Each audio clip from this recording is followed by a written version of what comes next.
Hello YouTube and welcome to another video. We are going to be doing miracle knots today, and we got some hair from QVR. Let me show you the deets, okay?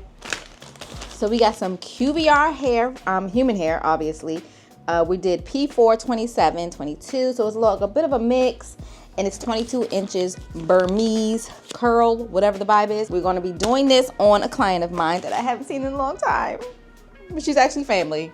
Exciting. Okay, nevertheless. Also, they sent us clips, a comb, some little thingy thing, and then they even sent us like crochet needles in just about each pack. So I got six packs. I don't think I'm going to be using 6 packs. However, this client does want full hair, so we will see, okay? How much hair you use is your business, amen? Technically, this is my first time doing it, but y'all know I'm a beast because I can wing just about anything.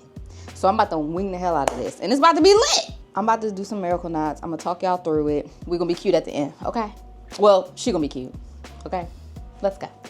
Everybody, so I just want to come in here real quick and just explain a few things that I noticed while using this hair.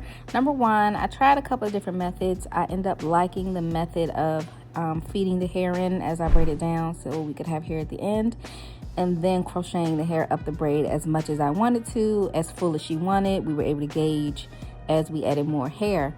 I think the method will change depending on the thickness of the client's hair, because obviously you want to put it where it's going to be the safest and that it'll last, and etc. So yeah, that's really no notes. The hair smelled good. It came out really good and juicy. We were able to comb through with our fingers, a little bit of water, and my girl was ready for Florida.